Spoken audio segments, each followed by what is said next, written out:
어느 시골에서 아들을 서울로 유학을 보낸 아버지가 있었습니다. 그런데 난생 처음 이제 집을 떠나서 혼자 생활하게 된 그 아들의 소식이 궁금해서 날마다 편지가 오기를 고대하던 차에 드디어 아들에게서 편지가 왔습니다. 아버지는 이제 너무 반가워서 편지를 딱 열었는데 어쩌죠. 글을 몰라서 읽을 수가 없는 겁니다. 한참을 위아래로 훑어보면서 이제 아버지는 편지를 접어들고 동네로 이제 뛰어가서 이 편지 읽어줄 사람들을 이제 찾아 나섰습니다. 그런데 저쪽에서 이제 신사복을 잘 차려입고 걸어오는 한 사람을 발견하게 되었습니다. 그는 신사에게 다가가서 선생님, 바쁘시겠지만 이 편지를 좀 읽어주십시오. 아들놈이 공부하러 서울을 갔는데 이 처음 보내온 편지인데 제가 놔놓고 기억자도 모르니 읽을 수가 있어야죠. 이 아버지는 부끄러운 얼굴로 머리를 긁적거리면서 이제 그 신사를 쳐다보았습니다. 그런데 그 편지를 받아들고 한참 동안 이제 그 위아래로 훑어보던 그 신사의 눈에서 국달한 눈물이 뚝뚝 떨어지는 것이 아닙니까? 이 아버지는 깜짝 놀라며 도대체 무슨 일이 있길래 저렇게 불길한 마음에 저 신사가 저렇게 울고 있을까? 그러면서 이제 아버지도 불길한 마음에 같이 가슴을 치면서 울기 시작했습니다. 한참을 그렇게 울고 있는데 어떤 사람이 그 길을 지나가다가 그 모습을 보고는 자기도 그 옆에 서서 목 놓아 울기 시작했습니다. 자, 한참을 그렇게 울던 아버지는 울어도 도대체 무슨 사연이 있는지 까닭이나 알고 울어야겠다 그렇게 생각을 하고는 이제 그 신사에게 물었습니다. 여보시오 신사 양반, 도대체 얼마나 슬픈 사연이 적혀있길래 도대체 무슨 큰 일이 벌어졌길래 그렇게 울기부터 하십니까? 그러자 신사가 아주 멋쩍은 표정으로 대답했습니다. 글쎄 말입니다. 나도 그것을 몰라서 웁니다. 왜 내가 진작 글을 못 배웠던 거 그것이 지금 후회되고 서러워서 그냥 눈물이 쏟아졌습니다. 이렇게 대답을 했죠.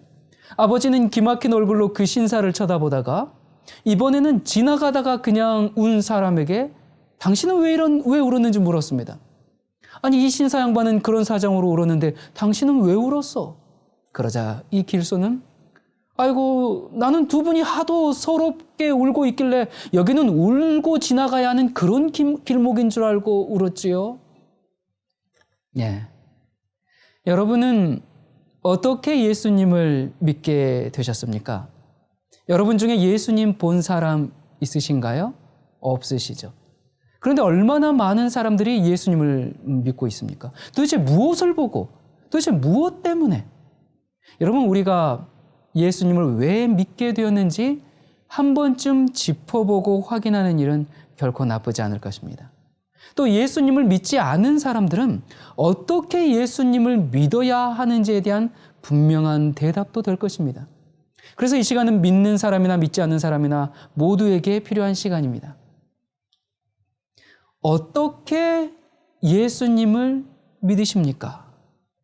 이 질문에 부모님 따라서 어려서부터 믿었으니까요. 이웃이 하도 권해가지고 믿게 되었지요. 믿는 사람들의 생활을 보고 감동이 되어서요. 사업이 잘 되고 결혼을 잘할 수 있다고 해서요. 저마다의 대답이 있을 것입니다. 그러나 대부분의 이러한 이유들은 근본적이고 본질적인 것이 아닙니다. 예수님을 믿는 사람들은 저마다 여러 가지 개인마다 이유를 가지고 있으면 틀림없을 것입니다. 그리고 그 이유가 자신들에게는 절실하고 타당한 이유일 수도 있습니다. 그런데 과연 그 믿음의 이유가 객관적으로도 타당한 것인지 검토해 볼 필요가 있지 않을까요? 분명한 이유도 모르면서 남이 우니까 그냥 옆에서 운 이 사람의 행동은 분명 바보 같은 행동입니다.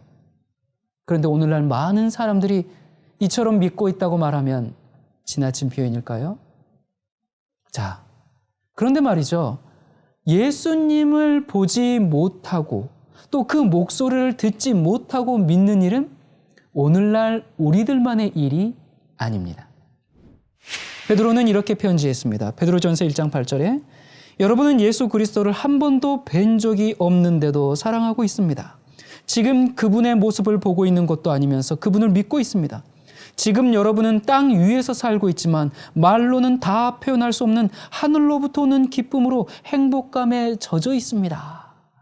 자, 여기 보니까 보지 못한 예수, 그 음성을 듣지도 못한 예수님을 이렇게 믿다니 정말 신기한 일이 아닐 수가 없습니다.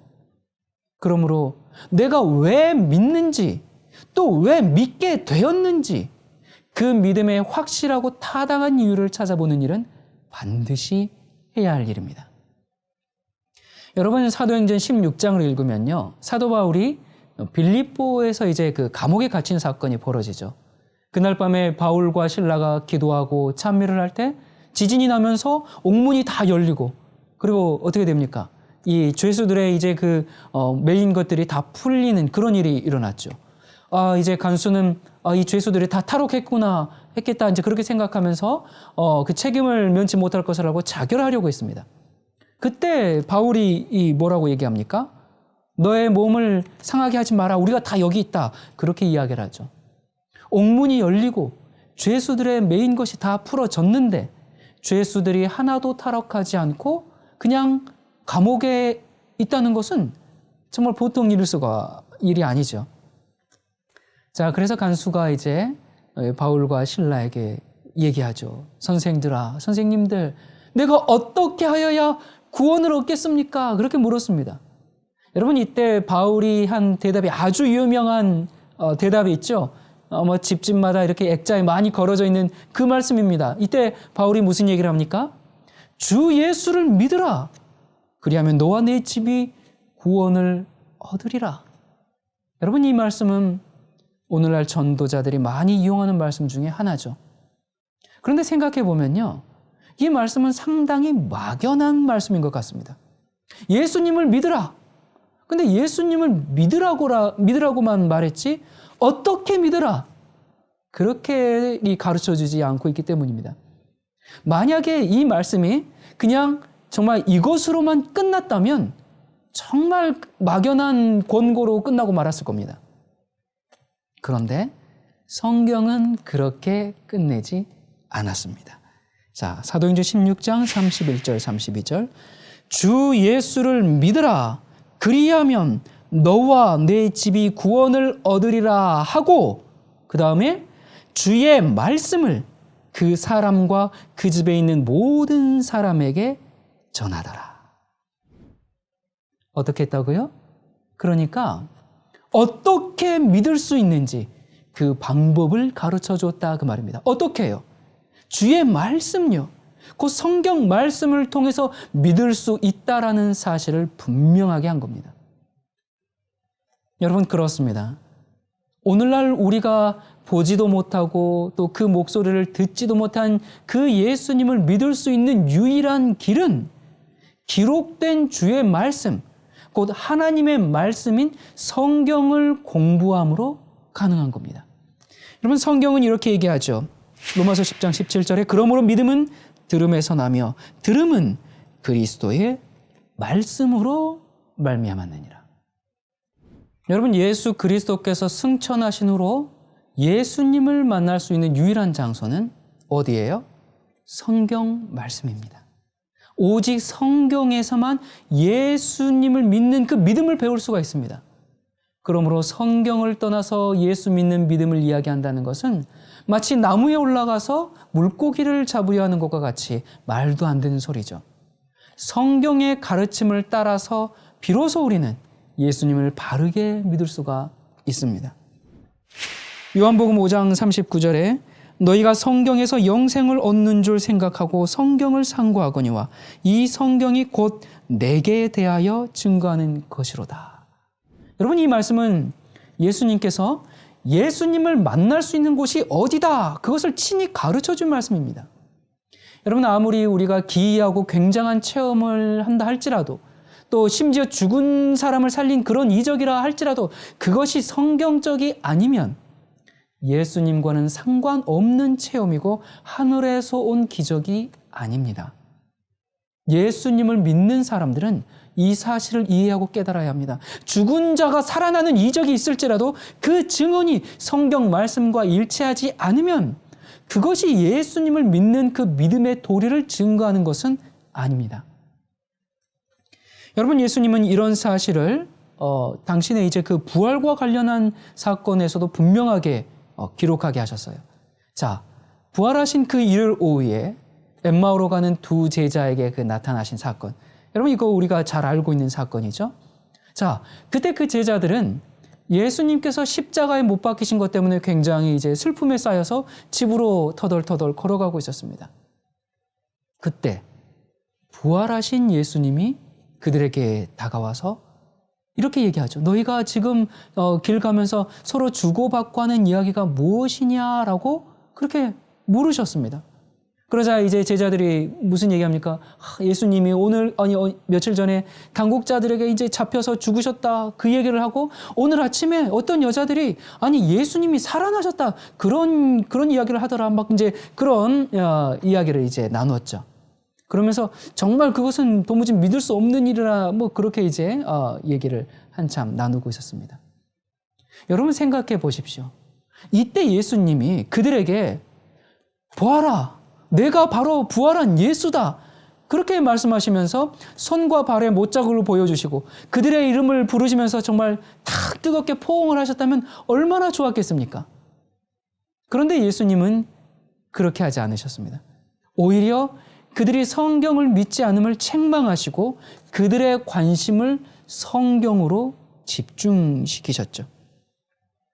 누가복음 24장 25절부터 27절에 가라사대 미련하고 선지자들의 말한 모든 것을 마음에 더디 믿는 자들이여, 그리스도가 이런 고난을 받고 자기의 영광에 들어가야 할 것이 아니냐 하시고, 이에 모세와 및 모든 선지자의 글로 시작하여 모든 성경에 쓴 바 자기에 관한 것을 자세히 설명하시니라. 자, 이렇게 예수님의 이야기를 정말 달콤하게 들으면서 이제 자기들 집에 이제 거의 가까이 이르렀을 때 예수님이 그냥 이제 지나치러 가려고 하니까 이보시오 나그네, 우리 좀 들어가서 좀 더 얘기해 주십시오. 그러면서 이제 집에 같이 들어갔죠. 그러면서 이제 저녁 식탁을 차려놓고 예수님께서 손을 들어 기도를 하셨습니다.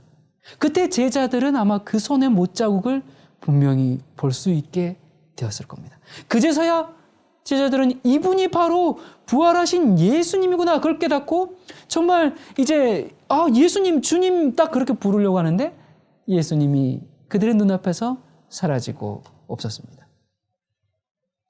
여러분, 생각해 보십시오. 얼마나 야속한 일입니까? 정말 몰라봤을 때는 몰랐기 때문에 성경을 설명해 주었다 하더라도요, 이제는 알아보지 않았습니까? 그렇게 알아봤는데, 그러면, 정말, 나야, 나! 이러면서, 손 한번 만져보게 이렇게 해야지, 왜 그냥 사라지셔야 했을까요? 여러분, 여기에 정말 모든 세대에 사는 우리 모두를 위한 교훈이 있는 것입니다. 예수님을 만날 곳은 오직 성경이라는 교훈입니다. 만일 부활하신 예수님이 자기를 만지고 포옹하면서 정말 몸과 감각으로 체험하여 부활하신 예수님을 믿게끔 하고자 했다면 왜 그렇게 하지 않았겠습니까? 정말 만져보면서 정말 예수님 맞군요, 그렇게 확신을 주고 믿게 할 수 있었는데, 얼마든지 그렇게 할 수 있는 그 당연한 장면에서 예수님은 그렇게 하지 않으시고 어떻게 하셨어요? 오직 성경 말씀을 통해서만 예수님을 만나게 하셨습니다. 만일 예수님이 우리가 예수님을 개인적인 어떤 그 체험을 통해서 만나고 믿게 하려고 했다면, 예수님은 이제부터 그 오고 오는 그 모든 세대의 수많은 사람들이 예수님을 믿도록 하기 위해서 어떻게 해야 되겠어요? 그들 앞에 일일이 부활하신 몸으로 나타나가지고 다 포옹을 해주든지 손을 잡게 해주든지 뭔가 그렇게 체험을 하게 하면서 믿게 하셔야만 했을 겁니다. 그러나 예수님은 그렇게 하지 않으셨습니다. 예수님을 믿는 믿음은 오직 기록된 말씀, 성경에서만 얻도록 계획하신 것입니다. 여러분, 예수님의 제자 중에 부활하신 예수님을 내가 직접 봐야 믿겠다 그렇게 얘기했던 제자가 있죠. 누굽니까? 도마. 여러분, 예수님은 그러한 도마를 나무라지 않으시고 그의 소원을 이제 들어주십니다. 요한복음 20장 27절부터입니다. 도마에게 이르시되 내 손가락을 이리 내밀어 내 손을 보고 내 손을 내밀어 내 옆구리에 넣어보라. 그리하고 믿음 없는 자가 되지 말고 믿는 자가 되라. 도마가 대답하여 가로되 나의 주시며 나의 하나님이시다. 예수께서 가라사대 너는 나를 본고로 믿느냐? 보지 못하고 믿는 자들은 복되도다 하시니라. 여러분, 예수님의 제자 중에 이런 사람이 있었다는 것을 참으로 감사합니다. 정말 이 도마는요, 우리가 하고 싶은 의심을 대신 해줬어요. 미리 해줬어요. 그리고 우리가 하고 싶은 말을 대신 해줬는데 우리의 그 의심에 대한 답을 도마를 통해서 우리가 얻게 되었습니다. 여러분, 지금 우리도 말씀에 의하여 예수님을 믿을 수 있는 겁니다. 그렇게 믿는 자가 되면 도마보다 더 복 있는 자라는 선언을 예수님께로부터 친히 듣는 그런 특권을 누리는 것이 아니겠습니까? 여러분, 디모데후서에 무슨 말씀이 있습니까? 성경은 능히 너로 하여금 그리스도 예수 안에 있는 믿음으로 말미암아 구원에 이르는 지혜가 있게 한다. 그렇게 말씀하셨죠. 그러므로 우리는 예수님을 바르게 믿기 위해서 성경 말씀을 연구하지 않으면 안 됩니다. 여러분, 예수님의 또 다른 이름이 말씀입니다. 그분의 이름이 말씀이에요. 요한복음 1장 1절과 14절 태초에 말씀이 계시니라. 이 말씀이 하나님과 함께 계셨으니 이 말씀은 곧 하나님이시라. 말씀이 육신이 되어 우리 가운데 거하심에 우리가 그 영광을 보니 아버지의 독생자의 영광이요 은혜와 진리가 충만하더라. 자, 그리고 계시록 19장 13절에 그가 피 뿌린 옷을 입었는데 그 이름은 뭐라?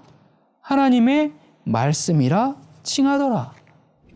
예수님은 말씀이신 하나님이시고요. 그 예수님을 사람들에게 분명히 가르쳐 주는 것은 기록된 말씀인 성경입니다.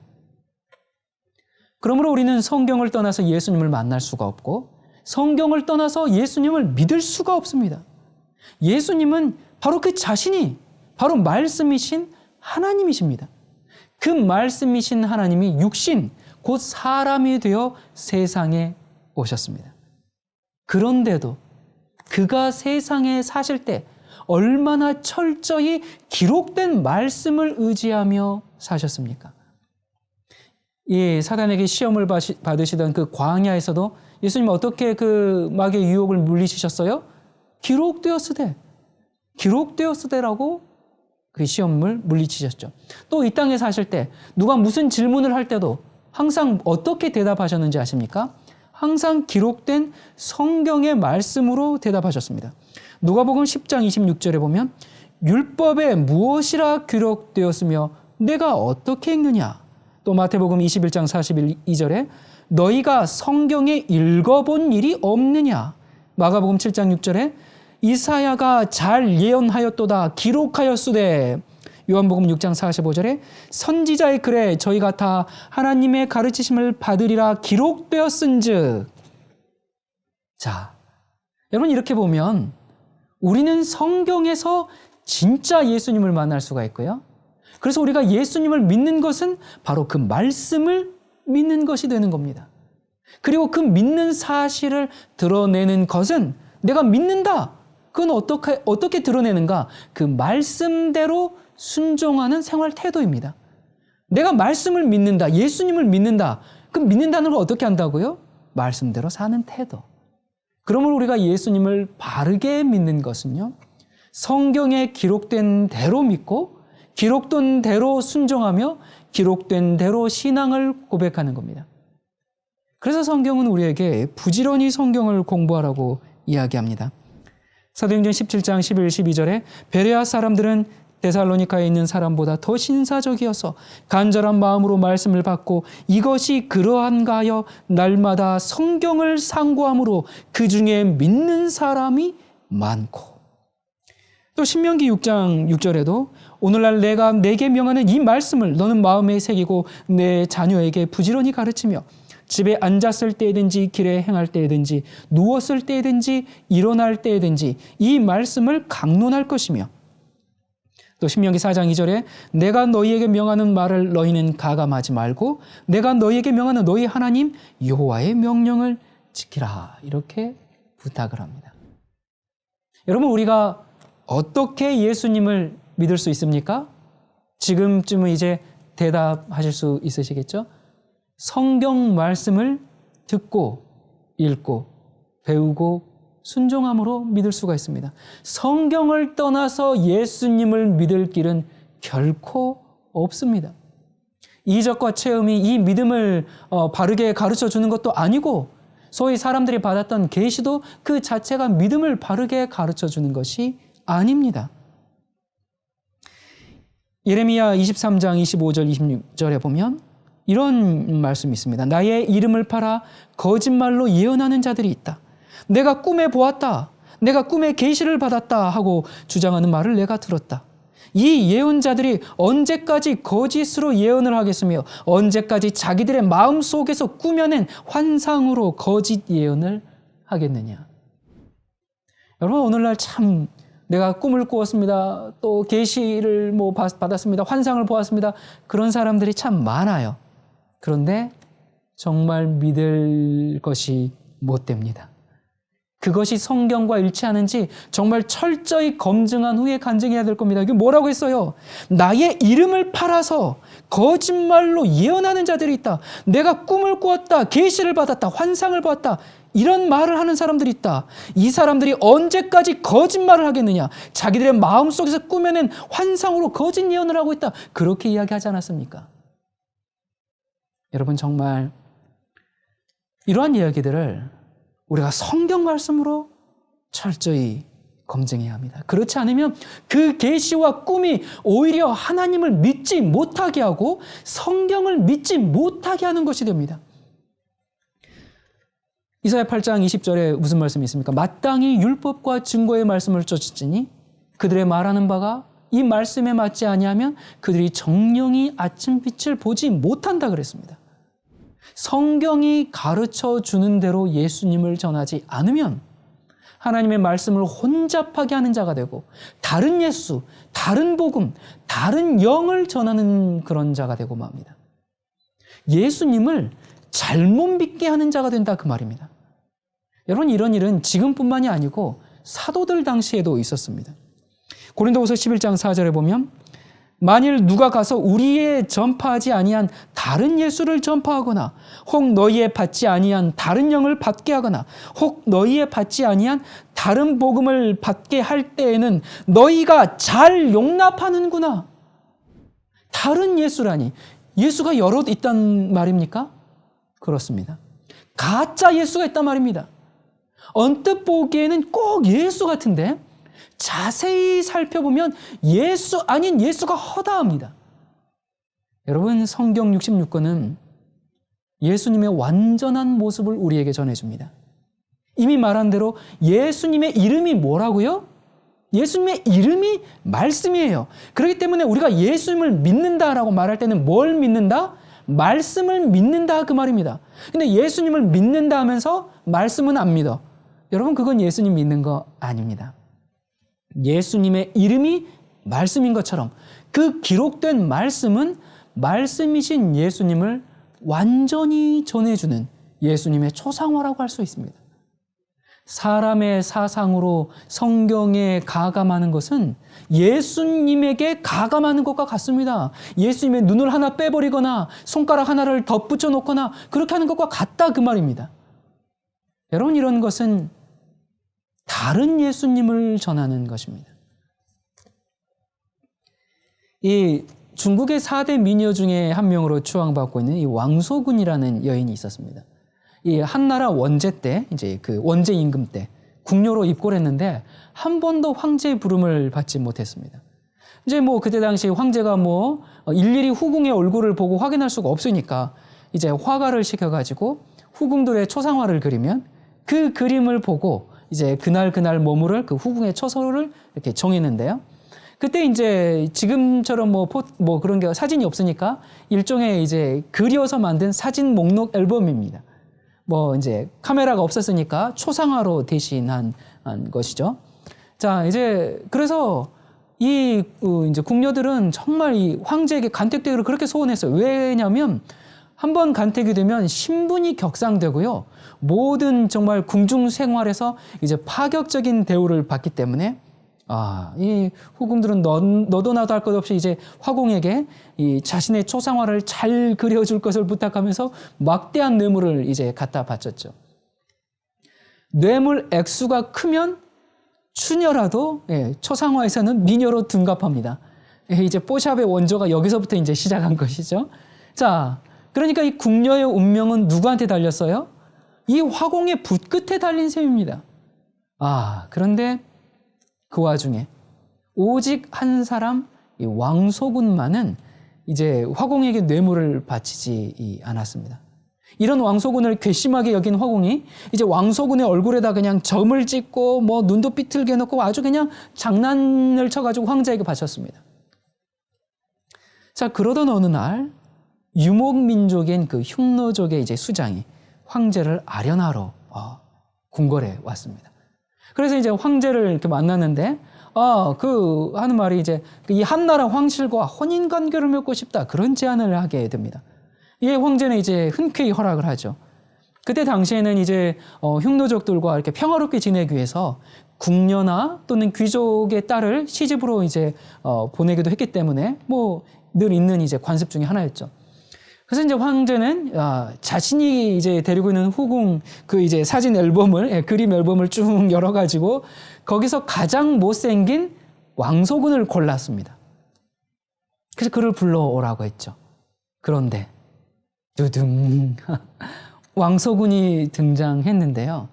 그 미모가 그림과는 딴판으로 절세의 미인일 뿐만 아니라 처신이 단아하고 격조가 있는 겁니다. 이 황제가 정말 이 땅을 치며 후회하면서 정말 없던 일로 물어보고 싶었지만 이미 왕소군을 이제 불러왔는데 이건 아니야, 또 이렇게 할 수가 없지 않습니까? 또 뭐 싸움이 나고 전쟁이 나면 안 되니까 이 양국 간에 불화로 번질 수가 있기 때문에 그렇게 해서 이제 원제는 이 눈물을 머금고 왕소군을 저 들판으로 초원으로 이제 보낼 수밖에 없었습니다. 그렇게 보내고 나서 이 원제는 뇌물을 주지 않았다는 이유로 추하게 그린 이 화공들의 모든 재산을 다 환수하고 그리고 이 모든 화공들을 전부 시장으로 끌고 나와서 거기서 다 목을 베었습니다. 이제 왕소군은 황궁을 나와서 광야 들판으로 가면서 서글프고 처연한 심경을 비파에 담아서 연주를 했는데 마침 날아가는 기러기가 그 소리를 듣고 내려봤다가 그 미모에 반해서 날갯짓을 잊고 잊어버리고 떨어졌다는 그런 일화가 있습니다. 자, 왕소군의 초상화는 왕소군이 아니죠. 여러분, 성경을 올바로 가르치지 않으면 다른 예수님을 그릴 수가 있다는 사실에 우리는 주의해야 합니다. 그리고 예수님을 모르는 사람들이 잘못 소개된 예수님을 진짜 예수님인 줄 믿으면 나중에는 성경대로 그려주는 진짜 예수님을 거절하게 됩니다. 왕소군이 궁궐을 떠나면서 슬퍼한 것처럼 바울은 이 사실을 아까 뭐라고 얘기했습니까? 너희가 다른 예수, 다른 영, 다른 복음을 잘도 용납하는구나, 그렇게 말하면서 탄식했습니다. 그걸 거절해야지 너희가 잘도 용납하는구나. 원제는 왕소군을 잘못 그리는 화공을 잡아서 목을 베었습니다. 여러분, 성경을 가르치는 사람들이 예수님의 초상화를 다르게 그리면 그 책임을 면치 못할 것입니다. 두려운 일입니다. 고린도후서 11장 13절 이하에 그런 사람들은 거짓 사도요 속이는 일꾼이니 자기를 그리스도의 사도로 가장하는 자들이니라. 이것은 이상한 일이 아니니라. 사탄도 자기를 광명의 천사로 가장하나니 그러므로 사탄의 일꾼들도 자기를 의의 일꾼으로 가장하는 것이 또한 대단한 일이 아니니라. 그들의 마지막은 그 행위대로 되리라. 여러분, 베드로와 바울과 요한 이런 사도들이 살아있을 때에도 이런 일이 있었는데 지금은 어떻겠습니까? 그러므로 우리는 진리의 말씀을 올바르게 분별할 수 있게 해달라고 간절히 기도해야 합니다. 그리고 직접 성경과 성경을 대조해 보면서 찾아야 합니다. 그렇게 하지 않으면 자기도 모르는 사이에 다른 예수님을 믿게 될 것이기 때문에 그렇습니다. 여러분은 어떻게 예수님을 믿고 계십니까? 또 어떻게 예수님을 믿게 되었습니까? 성경, 오직 성경에 의해서 예수님을 믿을 수 있고 또 믿어야만 합니다. 그러므로 성경은 기록된 대로 강론되어야 하고 기록된 대로 받아들여져야 합니다. 여기에서 지나치면 다른 예수님을 전하고 다른 예수님을 받아들이는 것이 됩니다. 자, 그런데 문제가 있지요. 성경대로 믿어야 한다는데 그럼 성경은 믿을 수 있는 책인가? 성경이 믿을 수 있는 책이어야 성경대로 믿지 않겠는가? 이런 질문을 하게 됩니다. 다음 시간에는 거기에 대한 답을 들어보도록 하겠습니다.